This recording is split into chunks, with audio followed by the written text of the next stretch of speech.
유튜브나 사이트를 운영할 때 회원의 숫자도 중요하지만 재방문 횟수가 더 가치 있습니다. 사용자가 재방문한다는 건 가치가 있다는 걸 보여주기 때문이죠. 스마트폰이 대표적인 케이스입니다. 통계를 보면 하루에 평균 110번 잠금 해제를 한다고 합니다. 게다가 유튜브, 인스타그램, 그리고 페이스북은 얼마나 자주 방문하는지는 우리가 직접 느끼고 있습니다. 이 사이트들의 경우 잠깐 확인하려다 1시간이 넘게 보고 있는 경우도 흔합니다. 중독까지는 아니어도 알람이 뜨면 꼭 접속해봐야 하는 강박증을 느끼고 있는 것은 분명한 사실이죠. 그렇다면 이 회사들은 어떤 방법으로 사용자들이 자주 방문하게 했을까요? 오늘은 이렇게 사용자들이 습관처럼 내 상품을 사용하거나 사이트에 습관처럼 자주 방문하게 하는 숨은 비법을 알려드리겠습니다. 사람의 행동 중 약 40%는 습관입니다. 습관은 의식이 없는 상태에서 자기도 모르게 행동한 것입니다. 성공한 회사들은 자신들의 제품을 습관처럼 사용하도록 완벽하게 설계했고 이 방법을 훅이라고 부르겠습니다. 훅은 습관이 형성되게 하려면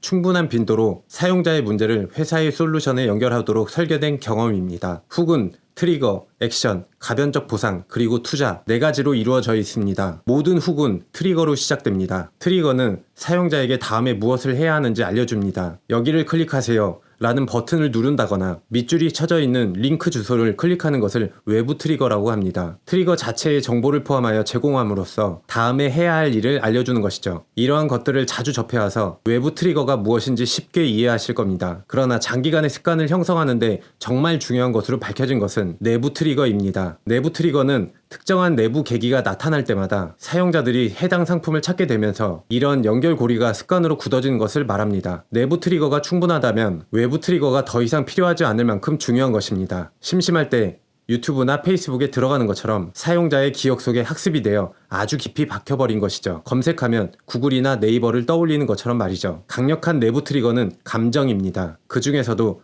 특히 부정적인 감정입니다. 따분함, 외로움, 불만, 혼란과 같은 감정들은 약간의 고통이나 짜증을 유발하고 이런 부정적인 감정을 가라앉히기 위해 무의식적으로 어떤 행동으로 촉발되는 경우가 많습니다. 실제 연구 결과에 따르면 우울증에 시달리는 사람들이 이메일, 게임, 동영상, SNS를 더 많이 확인한다고 합니다. 우울증에 시달리는 사람은 부정적인 감정을 자주 경험하기 때문에 기분을 업시켜주는 첨단 기술에 자꾸 의지하고 위안을 찾는 것이죠. 그래서 잘 팔리는 상품은 이런 문제점을 해결하고 고통을 제거해 주는 것입니다. 즉 사용자들의 가려운 곳을 긁어주는 것이 사업의 핵심 아이템이 되는 것입니다. 사람들이 심심하면 뉴스를 본다거나 페이스북, 유튜브에 접속합니다. 잠시나마 일상에서의 탈출구가 되어주기도 하는 것이죠. 이런 사이트들에서 위안을 찾게 되면 외부 트리거가 필요 없어지게 됩니다. 무의식 상태인 습관적으로 사이트에 자주 접속을 하게 됩니다. 트리거가 다음에 무엇을 해야 하는지 알려주는 것이라면 다음 단계는 액션입니다. 훅의 액션 단계는 습관적인 행동이 발생하는 단계입니다. 액션 단계는 어떤 보상을 기대하며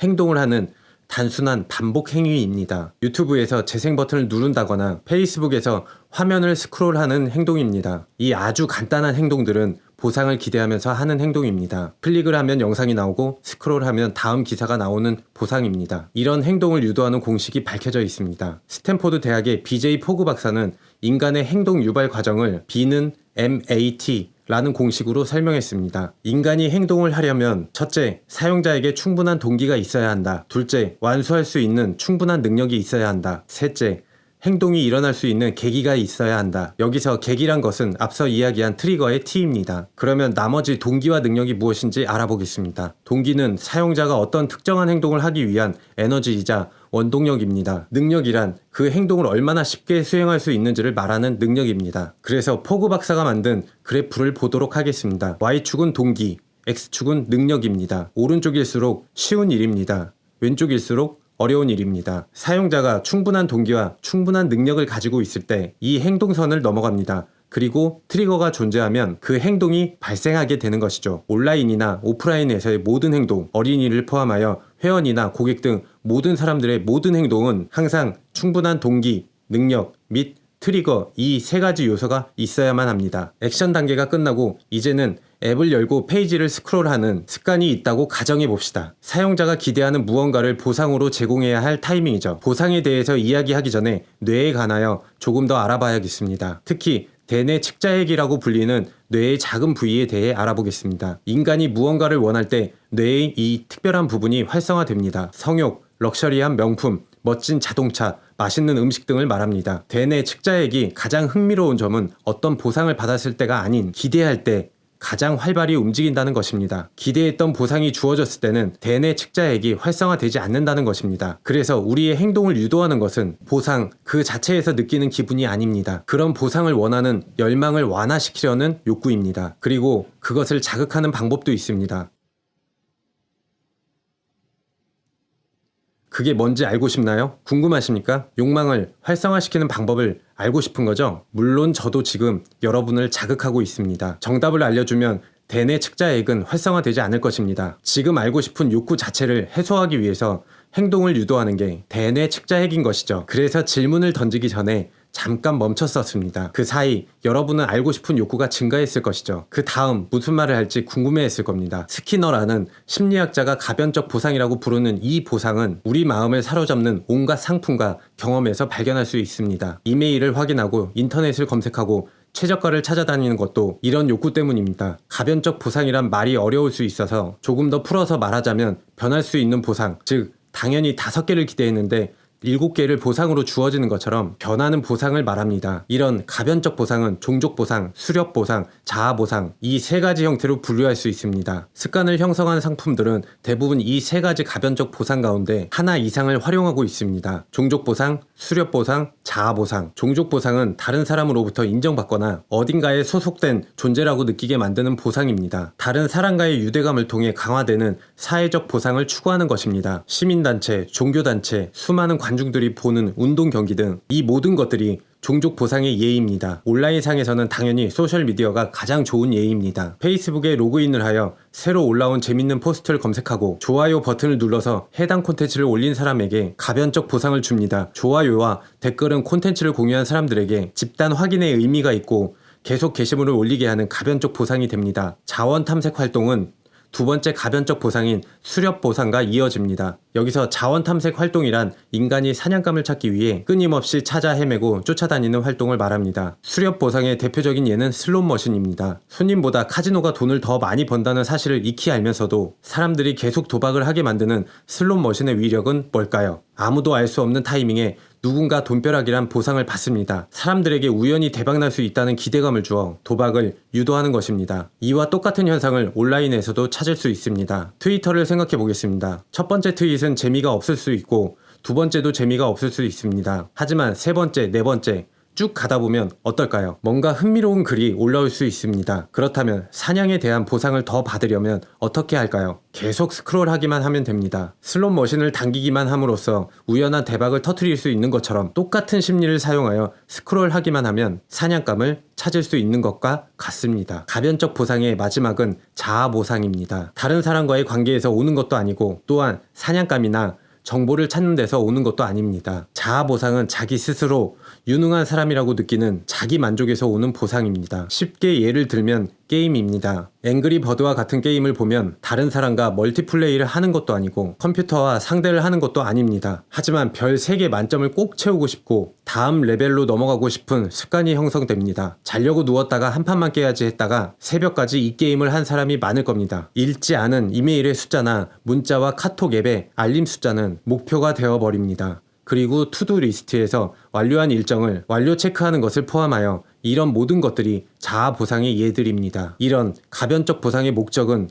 사용자들에게 가려운 곳을 긁어주는 것입니다. 그리고 이런 앱을 열었을 때 무엇을 발견할지 약간의 불확실성도 가지고 있습니다. 마지막으로 투자 단계에 왔습니다. 습관 형성을 하기 위해서는 훅 모델이 연속적으로 충분한 빈도로 일어나야 합니다. 훅과 훅 사이에 연결고리를 만들어내기 위해서는 사용자들은 상품이나 서비스에 약간의 투자를 해야 합니다. 여기서 투자란 것은 쉽게 말해 글을 올리거나 댓글을 단다고 보면 되는데 이렇게 사용자의 약간의 노력이 요구됩니다. 이 노력이란 것은 가치를 저장하는 것입니다. 현실 세계에 존재하는 물리적 상품들, 의자, 식탁, 옷, 자동차 등등은 사용할수록 가치가 떨어집니다. 하지만 첨단 기술 상품들은 사용할수록 가치가 상승합니다. 투자 단계 중 가치 저장에 대해 예를 들어보겠습니다. 수백만 명의 미국인들이 사용하는 온라인 개인 금융 서비스인 민트닷컴의 경우 더 많은 사용자들이 계좌를 연동하고 더 많은 데이터를 수집할수록 해당 서비스의 저장 가치는 더 올라가게 됩니다. 그리고 페이스북의 경우 팔로워가 많을수록 사용자 각각의 새 글 목록에 새로운 글이 뜰 수 있고 흥미로운 컨텐츠가 더 많이 올라가면서 페이스북의 가치도 함께 상승하게 됩니다. 커뮤니티 사이트의 경우에는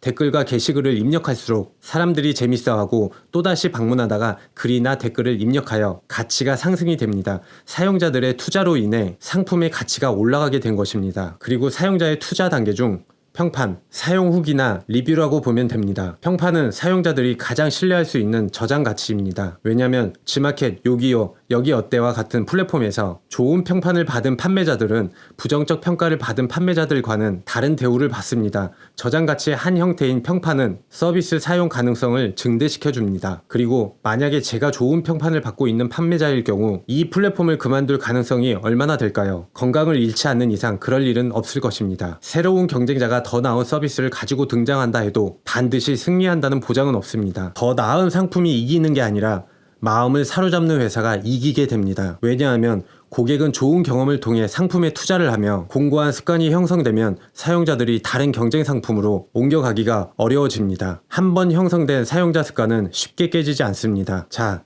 훅에 대한 설명을 끝마쳤습니다. 이제 궁금해하실 부분에 대해 이야기해 보도록 하겠습니다. 훅 모델이 일종의 조종 기술이 아닐까라는 생각이 들며 기분이 나쁠 수도 있습니다. 그리고 아마도 이 기술이 나쁜 쪽으로 사용되지 않을까라는 윤리적인 부분이 마음에 걸릴 것입니다. 그랬다면 아주 긍정적인 징조입니다. 그런 반응이야말로 습관 형성 제품의 힘을 이해했기 때문이죠. 사실 대부분의 사람들은 사람을 설득하는 일을 하고 있습니다. 물건을 팔던 사람을 관리하던 고객의 불만을 접수하던지 말이죠. 상품이나 서비스를 파는 사람들은 대놓고 말하지는 않지만 속으로는 자신의 상품에 마음이 이끌리고 자주 구매하길 바랍니다. 심지어는 스마트폰부터 카톡, 문자, 이메일, 포털, 웹툰, 그리고 유튜브까지 수많은 제품들이 사용자의 심리를 설득하고 있습니다. 심지어는 연예인들이나 정치가들도요. 이런 제품을 설계하며 후계 기술이 어떻게 적용되는지 신중해야 합니다. 유명 게임 개발자이자 교수인 이안 보고스트는 습관 형성 제품들을 금세기의 담배라고 부르기도 합니다. 그러면 기업가로서,